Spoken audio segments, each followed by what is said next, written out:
નમસ્કાર મિત્રો, આજે આપણે પરમાણુય બંધારણમાં કેટલીક સંકલ્પનાઓ જે છે એની ચર્ચા કરીએ. તો શરૂઆત આપણે પરમાણુ ક્રમાંક જે છે એનાથી કરીએ, ત્યારબાદ પરમાણુ ભારાંક અને પછી એના કેટલાક કોન્સેપ્ટ છે એના પર આપણે ચર્ચા કરશું. આગલા લેક્ચરની અંદર પરમાણુ જે છે એને વિભાજિત કરી અને એના મૂળભૂત કણો, કેટલાક અપરમાણવીય કણો, મેસોન કણો, એ બધા કણો વિશે આપણે ચર્ચા કરી હતી. આ ઉપરાંત રુથરફોર્ડના પ્રયોગ અંગે પણ આપણે ચર્ચા કરેલી હતી. હવે આજે આપણે શરૂઆત કરીએ પરમાણુ ક્રમાંક. બહુ સિમ્પલ વાત છે ભાઈ, બધાને ખબર જ હોય, છતાં પણ આ કોન્સેપ્ટ છે એટલે મિત્રો આ બધી ચર્ચા કરવી ખૂબ જરૂરી છે. તો પરમાણુ ક્રમાંક જે છે એને આપણે Z વડે દર્શાવીએ છીએ. સામાન્ય રીતે પ્રોટોનની સંખ્યા અથવા ઇલેક્ટ્રોનની સંખ્યા જે છે એને આપણે પરમાણુ ક્રમાંક એવો શબ્દ બોલીએ છીએ. પણ વાસ્તવમાં મિત્રો તમે જોવા જાવ તો તટસ્થ પરમાણુ તેના માટે પ્રોટોન અથવા ઇલેક્ટ્રોનની સંખ્યા આ શબ્દ પ્રોપર કહેવાય. પણ જો આયન સ્વરૂપ હોય તો પ્રોટોનની સંખ્યા જે છે એના વડે ખરેખર શું દર્શાવવામાં આવે તો કે ભાઈ પરમાણુ ક્રમાંક. એટલે વાસ્તવમાં પ્રોટોન અને ઇલેક્ટ્રોનની સંખ્યા દ્વારા આપણે ત્યારે જ દર્શાવી શકીએ જ્યારે તટસ્થ પરમાણુની વાત આવતી હોય ત્યારે, તો એને પરમાણુ ક્રમાંક કહેવાય. દાખલા તરીકે બહુ સિમ્પલ વાત છે કે ભાઈ સોડિયમ છે તો એની અંદર પ્રોટોનની સંખ્યા જે છે એ 11 છે અને ઇલેક્ટ્રોનની સંખ્યા પણ 11 છે. એટલે આનો પરમાણુ ક્રમાંક જે છે એ 11 થાય. બરાબર છે? પ્રોટોન અથવા ઇલેક્ટ્રોનની સંખ્યા આલે છે. બરાબર, ઓબ્લિક કર્યું છે આ. પરંતુ સોડિયમ +1 હોય તો તમે જાણો છો કે પ્રોટોન તો 11 જ છે પણ ઇલેક્ટ્રોન માત્ર 10 જ હોય. બરાબર છે? તો આવા સંજોગોમાં કઈ પરમાણુ ક્રમાંક જે છે એને પ્રોટોન અથવા ઇલેક્ટ્રોનની સંખ્યા વડે તો લખી ન શકાય. ખ્યાલ આવે છે? તો સોડિયમ પ્લસ માટે પરમાણુ ક્રમાંક તો 11 જ રહે. તો ત્યારે ધ્યાનમાં કોને લેવાનું હોય? પ્રોટોનની સંખ્યા. એટલે ધ્યાનમાં રાખજો મિત્રો, પ્રોટોનની સંખ્યા ક્યારેય કોઈ પણ તત્વમાં બદલતી નથી. બરાબર છે? એટલા માટે થઈને આપણે શબ્દ બોલીએ છીએ કે પ્રોટોનની સંખ્યા જે છે એને આપણે ધ્યાનમાં લેવી જોઈએ. હા, સામે માની લો કે ક્લોરીન -1 હોય તો એના માટે પણ એ જ થાય. પ્રોટોન જે છે એમાં 17 જ રહે. બરાબર છે? ઇલેક્ટ્રોન જે છે એ 18 થઈ જાય. બરાબર? પરમાણુ ક્રમાંક જે છે એ તો 17 જ રહેવાનો, એમાં કાંઈ ફેર પડવાનો છે નહીં. તો વીજવાર બદલવાથી પ્રોટોનની સંખ્યાને કોઈ ફેર પડતો નથી, પણ વીજવાર બદલવાથી ઇલેક્ટ્રોનની સંખ્યા જે છે એમાં ફેરફાર થઈ જાય. તટસ્થ ઘટકમાં જેટલા હોય એના કરતા ઘટી પણ શકે અને તટસ્થ ઘટકમાં જેટલા હોય એના કરતા ઇલેક્ટ્રોન વધી પણ શકે. કયા સ્વરૂપે હોય ત્યારે તો કે ભાઈ આયન સ્વરૂપે હોય તો. એટલે આપણે આવી ચોખવટ કરી છે. તો કે સામાન્ય રીતે પરમાણુ ક્રમાંક એટલે પ્રોટોનની સંખ્યા અથવા ઇલેક્ટ્રોનની સંખ્યા, જેને આપણે પરમાણુ ક્રમ એવો શબ્દ બોલીએ છીએ. તો આ રીતે પરમાણુ ક્રમ જે છે એને આપણે Z વડે દર્શાવીએ છીએ, જેને અંગ્રેજીમાં એટોમિક નંબર પણ કહેવાય. શું કહેવાય? Atomic number. આ એટોમિક નંબર એટલે પરમાણુય ક્રમ અથવા પરમાણુ ક્રમ એવું આપણે એના માટે વર્ડ વાપરીએ છીએ. ત્યાર પછી પરમાણુ ભારાંક અથવા પરમાણુ દળાંક. તો પરમાણુ ભારાંક અથવા પરમાણુ દળાંક જેને આપણે A વડે દર્શાવીએ છીએ. શું કહીએ છીએ? A. જેને આપણે એટોમિક માસ એવો શબ્દ બોલીએ છીએ, પણ એની સંજ્ઞા આપણે A રાખી છે. તો મિત્રો સામાન્ય રીતે પરમાણુમાં ઇલેક્ટ્રોન, પ્રોટોન અને ન્યુટ્રોન જેવા મૂળભૂત ઘટક હોય. હવે મિત્રો ઇલેક્ટ્રોનના દળની સાપેક્ષમાં આનું દળ નહિવત હોય, એની સાપેક્ષમાં બંનેનું દળ જે છે એ આપણે ગણતરીમાં લઈ શકીએ એવું હોય. એટલે સામાન્ય રીતે આ બંનેના દળ જેટલું દળ જે તે પરમાણુનું ગણી શકાય. બરાબર છે? તો તમને ખબર છે કે ભાઈ પ્રોટોનનું 1.0078, ન્યુટ્રોન જે છે એનું દળ 1.0087 AMU જેટલું ગણીએ છીએ, એટોમિક માસ યુનિટ. આ AMU આપણે પહેલા પાઠમાં ભણી ગયા કે કાર્બન જે 12 જે હતો એના 12મો ભાગ, આનો કેટલામો ભાગ લેવો, એટલે આનું દળ જે હોય એનો 12મો ભાગ લેવામાં આવ્યો, જેને આપણે 1 AMU કહેવામાં આવ્યું, એટોમિક માસ યુનિટ, જેના હાલમાં આપણે યુ શબ્દ પણ બોલીએ છીએ, 1U એવો શબ્દ પણ બોલીએ, યુનિફાઈડ માસ. તો આના માટે આપણે લગભગ બરાબર 1 લઈ લઈએ, આના માટે પણ લગભગ બરાબર 1 લઈ લઈએ. તો તમે જુઓ તો વાસ્તવમાં પ્રોટોન અને ન્યુટ્રોનના દળના સરવાળા જેટલું જે તે ઘટકનું દળ થાય. એટલે પરમાણુવીય દળ, પરમાણુ દળ એટલે પરમાણુવીય દળ એટલે કે તત્વમાંના પ્રોટોન અને ન્યુટ્રોનના દળના સરવાળાને શું કહેવામાં આવે? પરમાણુવીય દળ કહે છે. વાસ્તવમાં મિત્રો જેટલા પ્રોટોન હોય એના ગુણ્યા 1.0078 કરવા પડે, જેટલા ન્યુટ્રોન હોય એના ગુણ્યા 1.087 કરવા પડે, પણ સરળતા ખાતર આપણે બધાને 1 MU તરીકે લઈએ છીએ. એટલે વાસ્તવમાં પ્રોટોન પ્લસ ન્યુટ્રોનના દળના સરવાળાને, ખરેખર દળ શબ્દ વારંવાર વાપરવો પડે, પણ હવે જો એક પ્રોટોન તો સામે દળે 1 MU છે, એક ન્યુટ્રોન તો દળ પણ 1 AMU છે. એટલા માટે થઈ અને સરળતા ખાતર વ્યવહારમાં આપણે સમજાવવા માટે થઈ એમ કહી દઈએ કે P + N કરો એના બરાબર શું થઈ જાય? તો કે એટોમિક માસ થઈ જાય.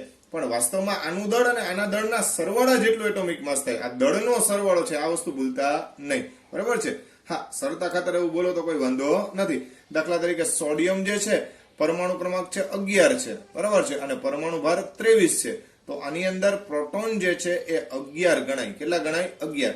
જ્યારે ન્યુટ્રોન જે છે એ ગણવા હોય તો તમારે 23 - 11 કરવા પડે. એટલે કે દળમાંથી પરમાણુ ક્રમાંક બાદ કરો એટલે તમને ન્યુટ્રોનની સંખ્યા પ્રાપ્ત થાય. તો મિત્રો 23 - 11 કરીએ એટલે અહીંયા આપણો જવાબ આવશે 12. એનો મતલબ એમ થયો કે પ્રોટોન 11 છે, ન્યુટ્રોન શું છે? 12. આ બંનેના સરવાળા જેટલું એટલે કે 23 આટલું દળ, એટલે AMU માં બતાવી દઈએ તો એટોમિક માસ યુનિટ જેટલું દળ જે છે એ કોણ ધરાવે છે? તો કે ભાઈ સોડિયમ પરમાણુ ધરાવે છે. હવે એક બીજી વાત કે અહીંયા પ્રોટોન અને ન્યુટ્રોનનું જે દળ જે છે, પ્રોટોન અને ન્યુટ્રોનનું દળ, બરાબર છે, એને આપણે કીધું પરમાણુ દળાંક. એટલે કે પ્રોટોનનું દળ વત્તા ન્યુટ્રોનનું દળ, બરાબર છે. આનું પણ 1 AMU, આનું પણ 1 AMU. એના આધારે આપણે એ દળનો શું કર્યો? સરવાળો, બરાબર. હવે આમાં પ્રોટોન કેટલા? તો કે ભાઈ 11. આમાં ન્યુટ્રોન કેટલા? તો કે ભાઈ 12. એટલે ટોટલ દળ જે છે, કુલ દળ જે છે એને કેટલું ગણીએ?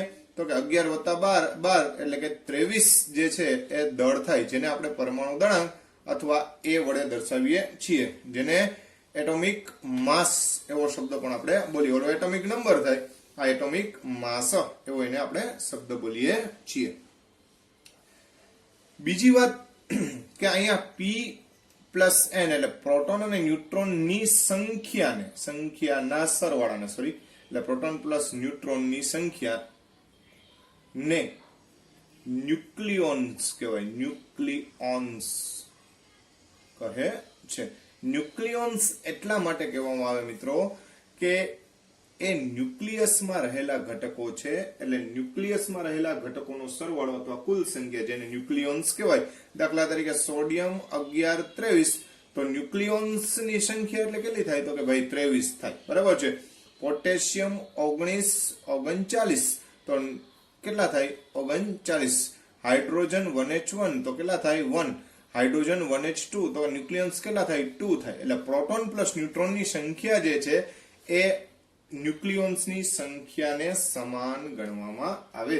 આ વસ્તુ ધ્યાનમાં રાખજો. તો આ રીતે ન્યુક્લિયોન્સ જે છે એના વિશે આપણે માહિતી દર્શાવી શકીએ. ઉપરાંત મિત્રો તમને ખબર છે કે ભાઈ પરમાણુ ક્રમાંક એટલે Z બરાબર પ્રોટોનની સંખ્યા અથવા ઇલેક્ટ્રોનની સંખ્યા. હવે પરમાણુ ભારાંક બરાબર A બરાબર P + N ની સંખ્યા. રેડી? હવે જો તમારે ન્યુટ્રોનની સંખ્યા ખાલી જોઈતી હોય તો આપણે શું કર્યું? તો કે ભાઈ A - Z વડે દર્શાવીએ છીએ. એટલે A એટલે ટોટલ સંખ્યા, એમાંથી પ્રોટોનની સંખ્યા બાદ કરી દે એટલે આપણે કોની સંખ્યા મળી જાય? ન્યુટ્રોનની. તો ઘણીવાર આપણે EPN ઇલેક્ટ્રોન પ્રોટોન ન્યુટ્રોનની ગણતરી પૂછે, બરાબર છે. દાખલા તરીકે તમને એમ પૂછે કે ભાઈ કેલ્શિયમ 20 40, તો આમાં ઇલેક્ટ્રોન પ્રોટોન અને ન્યુટ્રોનની ગણતરી કરવાનું પૂછે. તો તમને ખબર છે કે ભાઈ પરમાણુ ક્રમાંક 20 છે એટલે ઇલેક્ટ્રોન પણ 20 ગણીએ, અને પ્રોટોન પણ 20 ગણીએ, બરાબર છે. શરત એ ભાઈ તટસ્થ પરમાણુ હોવો જોઈએ, તો અહીંયા તટસ્થ જ છે.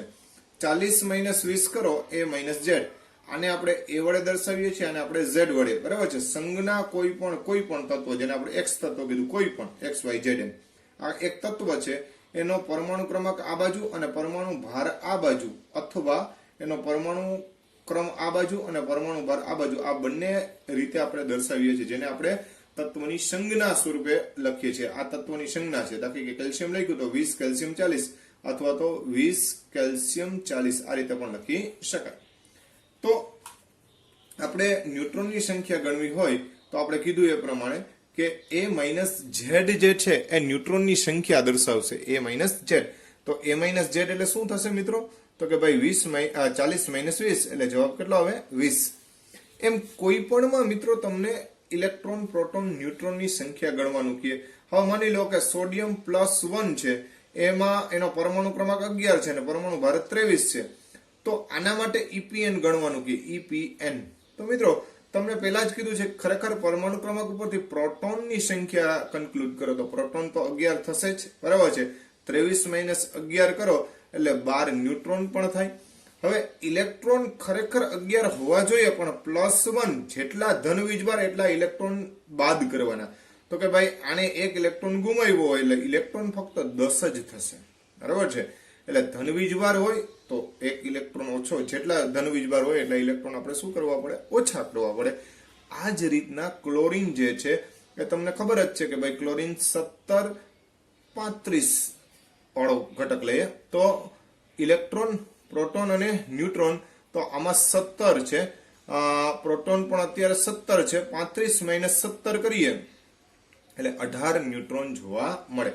પણ માની લ્યો કે આ ક્લોરીન -1 હોય તો પરમાણુ ક્રમાંક કઈ બદલે નહીં ભાઈ, એ તો 17 નો 17 જ રહે, પણ ઇલેક્ટ્રોનની સંખ્યામાં ફેરફાર થશે. પ્રોટોન તો 17 ના 17, ન્યુટ્રોન પણ 18 ના 18, પણ ઇલેક્ટ્રોન જે છે એ 17 હતા અને એક વીજભાર વધ્યો, -1 લીધો, એટલે એક ઇલેક્ટ્રોન નેગેટિવ દાખલ થયો તો જવાબ કેટલો આવશે? 18, બરાબર છે. આ રીતે જે કંઈ પણ ચેન્જીસ હોય એને આપણે ધ્યાનમાં લેવો પડે. તો આ વાત થઈ ઇલેક્ટ્રોન, પ્રોટોન અને ન્યુટ્રોનને અનુલક્ષીને. મિત્રો આના આધારે ઘણીવાર અમુક પ્રકારના પ્રશ્નો જે છે એ ઉદ્ભવી શકે. તો આના આધારે એક બે પ્રશ્નો જે છે એની પહેલા આપણે ચર્ચા કરી લઈએ. માની લો કે આપણે આવો પ્રશ્ન પૂછવામાં આવ્યો, બહુ સિમ્પલ ક્વેશ્ચન છે. જો x-2 માં પ્રોટોનની સંખ્યા 16 હોય તો x+2 માં ઇલેક્ટ્રોનની સંખ્યા કેટલી થાય? બરાબર છે. પછી ઓપ્શન આપણે આપી શકે કે ભાઈ 14, 15, 16 અને 17. ચાલો, બરાબર. હવે પ્રશ્ન શું છે મિત્રો? x-2 માં પ્રોટોનની સંખ્યા આપી છે. પહેલા જ વાત કરી ભાઈ, કોઈ પણ ઘટકમાં પ્રોટોનની સંખ્યા હોય એટલો એનો પરમાણુ ક્રમાંક થાય. એટલે આ x-2 આયન એનો પરમાણુ ક્રમાંક કેટલો થઈ ગયો? 16 થઈ ગયો. એટલે x નો પરમાણુ ક્રમ બરાબર 16 થાય. હવે આપણે ખબર પડી ગઈ કે નહીં? આપણે હવે આની ચર્ચા કરવાની છે. આ તો આપેલું છે, બરાબર. હવે આમાં શું કીધું ભાઈ? આમાં ઇલેક્ટ્રોનની સંખ્યા ગોતવાની કીધી. તો x+2 આયન એનો પરમાણુ ક્રમાંક તો આપણે ખબર પડી ગઈ કે કેટલો છે? 16 છે. હવે કોઈ પણમાં ઇલેક્ટ્રોનની સંખ્યા ખરેખર તો એના પરમાણુ ક્રમાંક જેટલી હોવી જોઈએ, પણ ક્યારે? જો તટસ્થ હોય તો. પણ આ તો ધનવીજભારી જ છે, તો જેટલો ધનવીજભાર થાય એટલા એ ઇલેક્ટ્રોન ગુમાવે. એનો મતલબ એમ થયો કે આમાં ઇલેક્ટ્રોનની સંખ્યા 16 - 2 એટલે કે 14 ઇલેક્ટ્રોન રહેલા હોવા જોઈએ. તો આપણો જવાબ કયો સાચો પડશે? એ.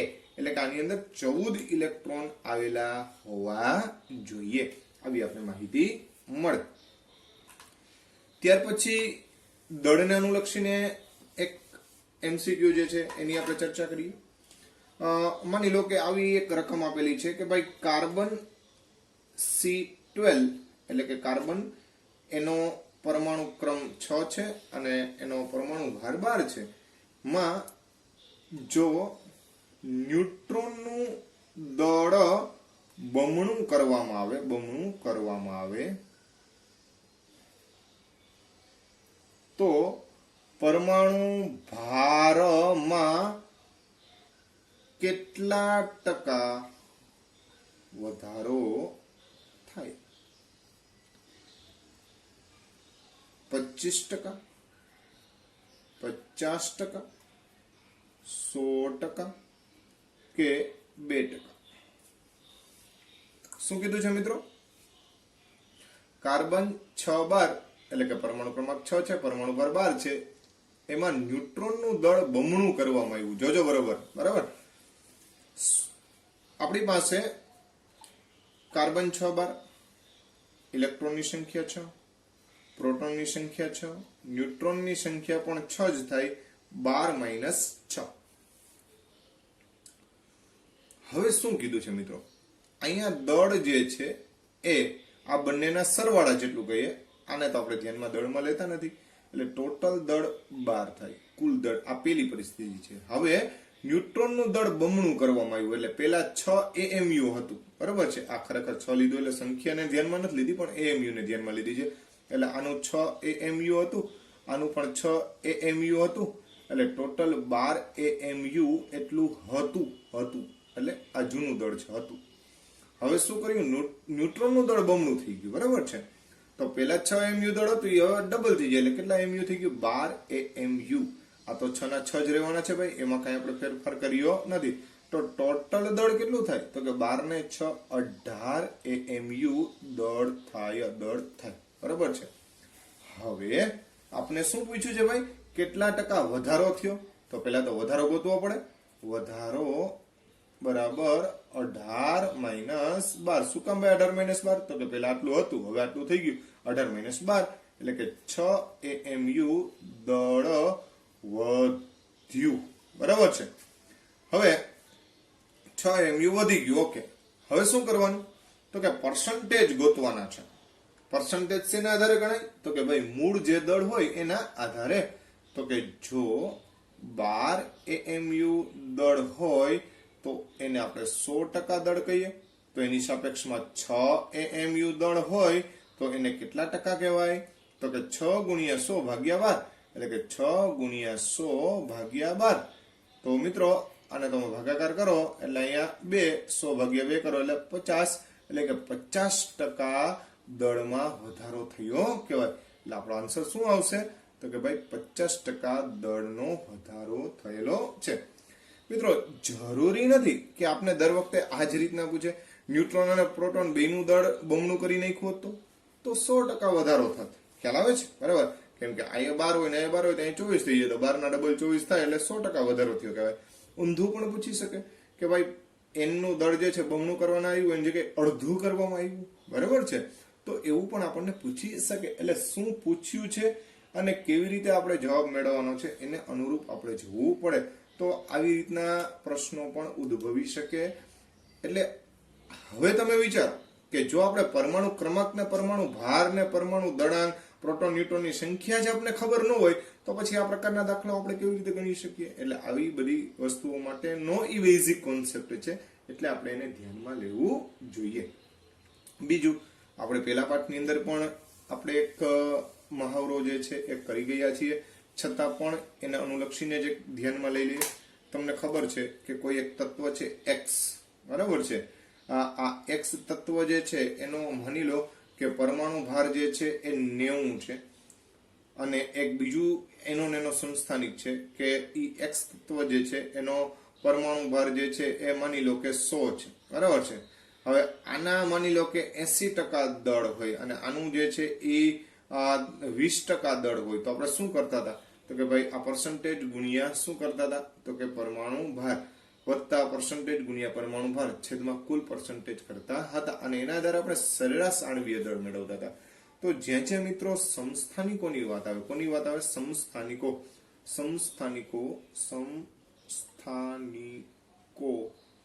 માટે દળ અથવા સરેરાશ આણ્વીય દળને ધ્યાને લેવામાં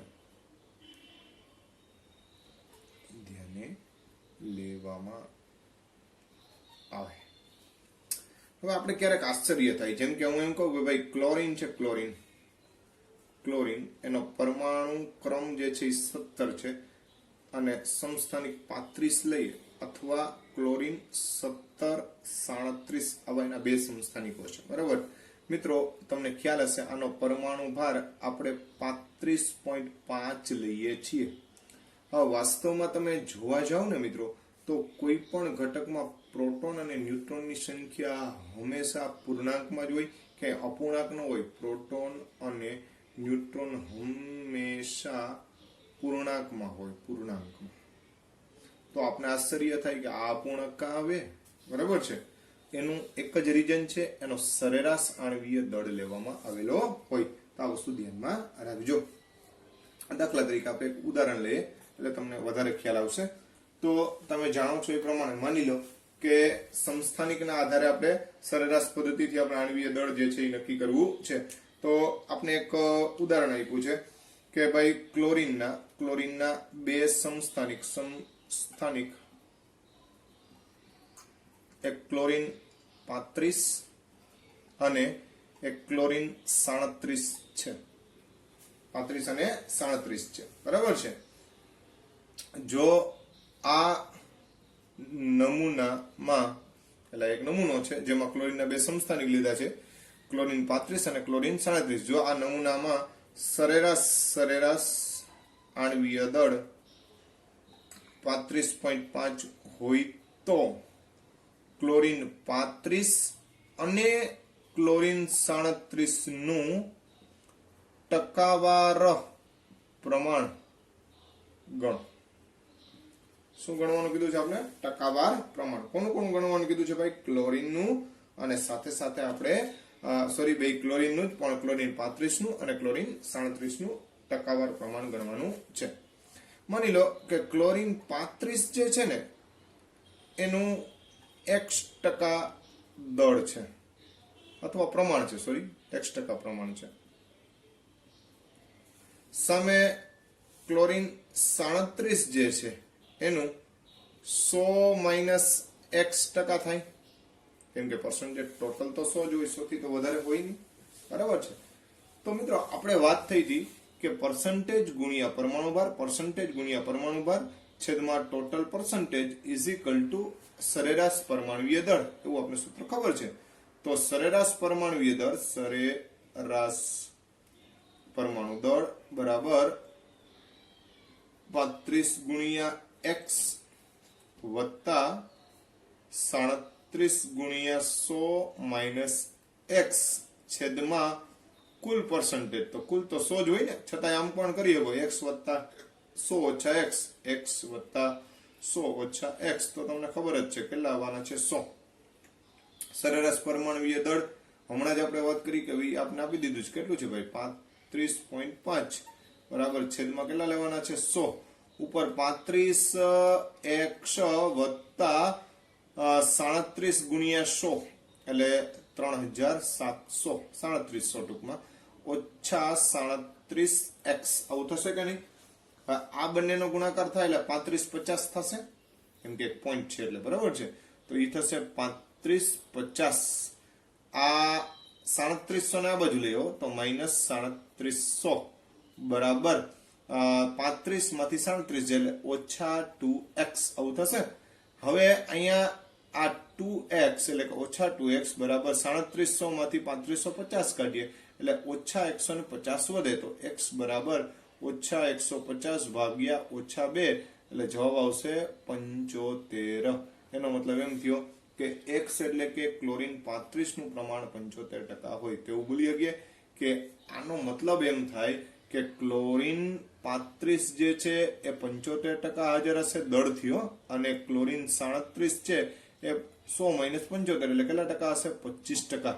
અને દળ પ્રમાણમાં રેશિયો લેવા જાવ, આ બંનેનો ભાગાકાર કરવા જાવ તો 3:1 નું પ્રમાણ હોય. આ યાદ રાખજો મિત્રો કે ક્લોરીન Cl 35.5 આવા પાછળનું રીઝન એ છે કે ક્લોરીનનો કુદરતમાંથી જે નમૂનો જે પ્રાપ્ત થાય એમાં એનું પ્રમાણ જે છે આખા વિશ્વમાં, એમાં ક્લોરીન 35 જે છે એનું 75% છે, ક્લોરીન 37 નું 25% છે. એના આધારે આ સરેરાશ પરમાણુય દળ આપણને 35.5 મળે છે. એટલે આપણે ક્લોરીનનો પરમાણુ દળ કેટલો લઈએ છીએ ભાઈ? 35.5. તો આ રીતના કોન્સેપ્ટ જે છે એની અહીં આપણે ચર્ચા કરવા માંગીએ છીએ.